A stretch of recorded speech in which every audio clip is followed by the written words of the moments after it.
over eastern Canada. That's right. We are starting 2015 off on an active weather note for sure, Cheryl. There's the moisture moving through Alberta. I think our meteorologist behind the scenes said Edmonton's seen probably half of the snow that they're expecting, so maybe around 10 centimeters so far. Still yet to arrive for Calgary, and Regina going to be getting a good dump of snow. Yeah, and then we have another branch of it, the Texas low, and these things are coming together. I want to talk about Edmonton because on the computer models over the last 24 hours, but this is an area that we definitely have to watch. We still have snowfall warnings, a significant amount of snow. That's right, and you know, really temperature's not too bad. Calgary around 1 degree, I think it was yesterday, dropping now, but that was that push of warm air under this warm front. Lots of moisture. Jasper looking at maybe 15 to 30 plus, and then the darker blue, as you mentioned, you know, 10 to 15 for Grand Prairie in those areas.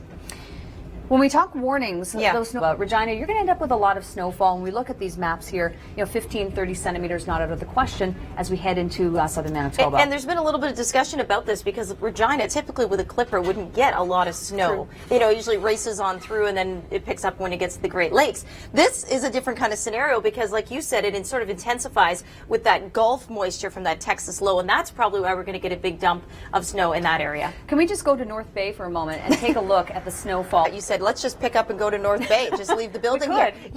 Cheryl's from Timmins. You know snow. You know cold temperatures. Maybe she wanted to go home. I do. All right, let's go for a visit. So this plays out. These systems merge, and get ready for it. It's, you know, Cheryl and I were talking. This system, as it affects Ontario and Atlantic Canada, is going to be about changing conditions. Not so much a major snowstorm for anyone, but, you know, snow to freezing rain, over to rain, back to snow. Yeah, I mean, and typically when we talk storm watch, we're talking about high impact storms. That's right. And we presume that when we're talking winter that we would say that that means snowfall. In some cases, yeah, there's a lot of snow. Right. But for a lot of population centers like Toronto, it's not a lot of snow, it's the changeover to rain.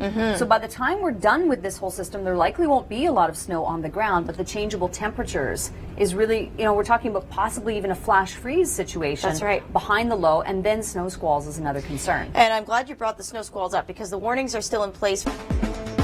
It's nice to have you along. Second day of 2015, and boy, are we active. Weather right across the country that we want to talk about. I'm meteorologist Jaclyn Whittal. Nice to bring you into the new year with some winter weather finally for people that really want the snow. And in fact, it's going to begin right across Alberta too. We have Deb Mediichka live standing by. We'll get to her in a second. Two pieces of energy that we're really interested in. This one that's moving through Alberta, that's a warm front. And then down towards the Gulf of Mexico, you see these cloud tops. That's indicating some moisture. Both of those pieces of energy are going to merge together to become a big area of low pressure for the weekend for Ontario. But it's not a big snow event necessarily, but we'll talk about what it can do and how it could impact you. But with the west story, Edmonton, yeah, you've seen probably about half the snowfall that you're going to pick up, so about 10 centimeters, yet to arrive in Calgary, yet to arrive in Red Deer. Let's bring Deb Mediichka in. Good morning to you and Happy New Year, Deb Mediichka. What can you tell us about Red Deer? Oh, maybe Deb can't hear me there. Okay, that's neat. I didn't know that. Gasoline Alley, because it's from Red Deer, or it's from Calgary all the way up to Edmonton. I guess it's a bit of a gas stop. I've been there. It's about 3 hours difference between the two cities. So here's the thing. The snow is about to arrive, and I was going to ask Deb, how are people preparing for this next cold air outbreak? Because it is going to be dropping. Your temperatures are going to be frigid. Jasper, another 10 to 15 centimeters on the way, although you have seen some. As I mentioned, Edmonton saw about half of their snow already. 15 to 30 centimeters for Regina, and even Brandon. Well, how does that happen? Usually you don't get that kind of snow there. I'll tell you how. We start to see this low dive down to the south and merge with that Gulf of Mexico moisture I was showing you on the satellite. Enough moisture in there to really fuel the storm, kick it up, and really deepen the low. And then that's why we're going to see snow as far northwest as Regina, Saskatchewan, and into Manitoba. Grand Prairie, Edmonton, Fort St. John, snowfall warning in place for you. That's no surprise. Look at Terrace, a 15 to 25 centimeter, maybe 30 plus in that region as well. Couple systems. So after the first area of low pressure moves on through, we're going to see the potential for snow as far south as Metro Van. Yes, Vancouver could actually be in on the fun as well. Here's the avalanche potential, though. This is climbing today. The Caribous, the North Columbias, down through the Kootenays and Purcells. We're anywhere between considerable level to high. So a lot of people traveling still coming back from the new year, maybe from cottages or ski resorts. Be careful out there and know that you are under the risk of an avalanche. Yeah. Okay, let's talk about that system moving through Ontario. So obviously the model model predicts that it's going to have a lot of precipitation with it along a warm front, the core of the storm itself, and then there's a cold front all the way down to the Gulf states. Could that maybe fuel some active weather in the way of thunderstorms all the way down south? Hopefully not another tornado situation that we saw a couple weeks ago. Here's the deal with this low. As the warm front moves through southern Ontario, it'll start as snow for Saturday afternoon. It'll change over as temperatures warm to freezing rain potentially, possibly ice pellets, kind of a messy mix, and then right to rain, I should say, for Saturday night into Sunday, and then back to snow. Then the lake effect machine gets going. The East Coast expects similar conditions except the lake effect part. We'll be back with much more. Cypress Mountain, earlier this week, the sun was out and the snow guns were in full force. And we're getting moisture on the BC coast that will likely result in some good high elevation snowfall. So that's great news for the North Shore Mountains. It is, for sure. And another blast of cold air. So if you are going skiing, make sure you're going to be bundled up into the long range forecast. In fact, Cheryl, some of the coldest air we've seen yet this season. Regina Sunday, feeling like minus 39. Oh. Bundle up. I want to mention that on this cloud top map, there are two features. One, the low in the west, one, the low in Texas. And these are coming together. That's why we're in storm watch, because these things are coming together and resulting in a high impact storm across eastern Canada. But the one branch, the Clipper system, is a high impact storm in and of itself, looking at a sizable amount of snow. That's right. And let's take a look at some of those forecast amounts that we're still calling for. So Terrace, 15 to 30 centimeters. Prince George, 5 to 10. Fort St. John, 5 to 10. And Edmonton, you've probably seen about half the snowfall we figure already, so about 10 centimeters. There's a little gap here from because these areas from Weyburn back into south of Winnipeg and even Thunder Bay are included in it. It's just because the low pressure system will likely be gaining a little bit more strength or deepening a little bit here. But it's going to be, if you were to draw this line, just think of this as a big line of snowfall that's coming through. And you know what's interesting too, Cheryl, is that, it is all snow over here once this storm starts to develop in northern Ontario. But as it gets into southern Ontario, these amounts will not reflect, the same kind of story that Manitoba is going to be seeing, 15 to 30 centimeters. It's not going to be a major snowstorm once it gets to Ontario, but it'll be changing conditions. That's right. Well, because by the time it gets to Ontario, the other low from the south is a part player of this whole thing. That's right. So there's 60 or 70 cars involved in this crash. I mean, a band of snow that just didn't move for about 3 hours along the 401. So we look at this is now looking ahead to these two branches of the lows coming in together. There is a little bit of lake effect still going on, but we're tapering that down now as the winds shift direction. Now the focus is really on the next low pressure system coming through, and it will bring some snowfall to southern Ontario, more synoptic snow, but then it'll be a change over to rainfall and mixing too. That's right. Saturday's going to be a taste of everything. You're going to think you're in spring. You're not going to know if you're in winter. If you live like from GTA all the way down to Windsor, you'll start as snow by Saturday morning in Windsor, likely afternoon for GTA, and then it'll start to transition to maybe freezing rain, maybe ice pellets, then to straight rain, and then back to snow. Now, if you're in cottage country, a lot of this will be freezing rain and straight snow. Top 5, longest, and they're always long, aren't they? Canadian winters. Stormwatch coverage continues. I'm meteorologist Jaclyn Whittal. Dr. Doug's back. You went down to Syracuse, New York for your holiday season. Good to have you back. Thank How you. was it? Well, I would have liked to have seen more snow. Most people didn't want to hear that. But so I'm ready for some snow now that we have the cold. And are we going to get it is the question. Well, it depends where you are. A lot of Canada is seeing snow now that we have the cold air in place. And it is not just cold, it is frigid. We have cross-polar flow, something we talked about last winter. We did. The Arctic air is not just coming from the Canadian Arctic, but it's actually coming from Siberia. Well, there you go. So all the way from Russia. That's right. Cross-polar flow. Having trouble clicking this map. I don't know if we're having something technical. This is kind of neat because you're right. Some of the coldest air on the whole planet is in Siberia, Russia. Right. Over Siberia, we have a region where we don't have any ocean influence, so no opportunity for the air to modify as it would if we're coming across the Bering Sea or out of Alaska. So the air plunges straight down, unmodified from Siberia, and this is how we get the coldest air.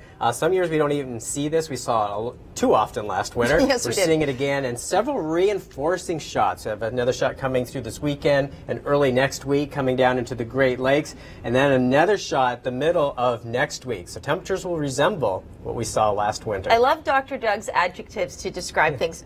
What was that? Reinforcing the cold, vicious snow squalls, very colorful kind of dialogue. Let's talk about these vicious snow squalls. Let's talk about the cold air. there in place. This is our moisture source down to the Gulf of Mexico that is going to merge with an Alberta clipper. We'll get there momentarily, but a lot of moisture to work with means potential for some big snows for some, but cold air is in place in the prairies, and that's why areas like Regina will even get hit with quite a bit of snow. Yeah, I mean, look at these high temperatures. Yeah. And of course, the overnight low temperatures are wind chills, even colder. We had a very mild December.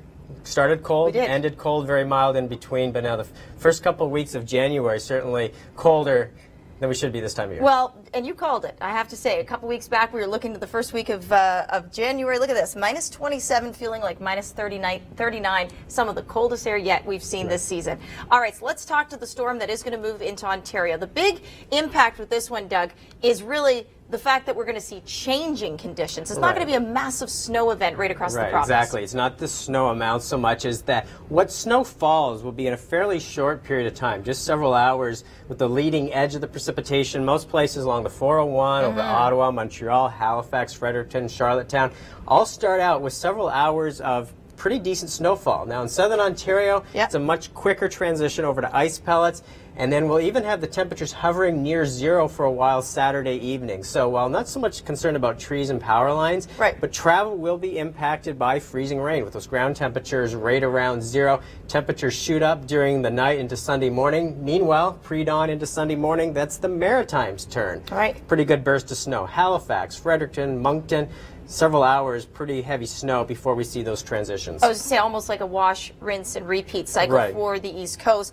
On the backside of it, I was looking at some model data yesterday, and we could see some pretty strong winds, especially along the lakeshore regions. And that'll be a problem as the lake effect reignites behind this departing system. In comes the Arctic air, and it truly will be some dangerous travel. Don't focus on snowfall amounts. Just a few centimeters of powdery snow. We will have whiteouts with dangerously cold wind chills. But afternoon into the evening, they've seen probably about half of the amount of snowfall that they're going to get, and then Calgary, you'll also get it, and then that pushes into Saskatchewan, as we were saying. Let's talk to the long range. We have another system sort of lined up to do much of the same. Well, Saturday is a lull, and then Saturday night into Sunday. We do have a winter storm watch that includes Metro Vancouver. Wow. Becomes mostly a rain event, but starts out with some mixing, even some accumulating snow for places like Port Alberni into Abbotsford. All right, thanks for your analysis. We'll be back with much more.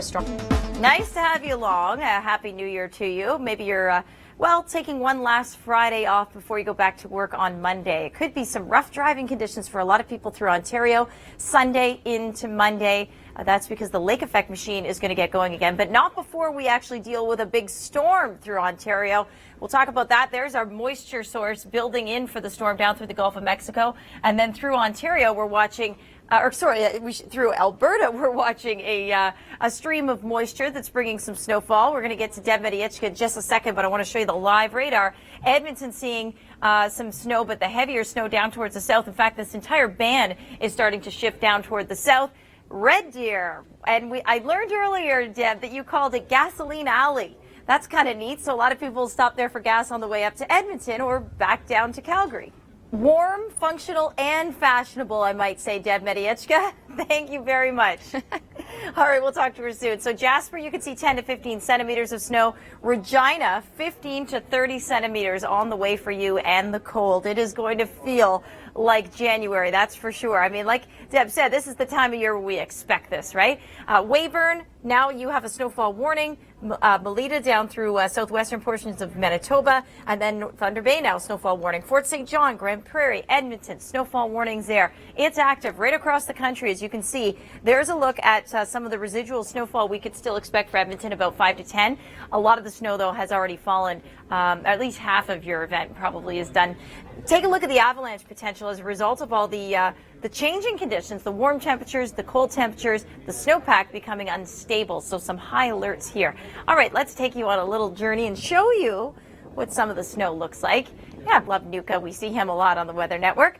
Beautiful shot there, and yes, the sea effect continuing for the East Coast. But here's our next big player for you in the East Coast and Ontario. This will move through Saturday afternoon, starting as snow. It's a big storm, switching to ice pellets as temperatures rise throughout the day, even switching to straight rain by Saturday night. for many. Now, cottage country, places that are a bit further north, you're expecting about 5 to 10 centimeters. And instead of your change going right to rain, you might see a change over to freezing rain. So some dangerous road conditions on Saturday night into Sunday for you. Then the lake effect machine gets going. This is a look at how much snow is right across the country for this next event. We'll be back with much more.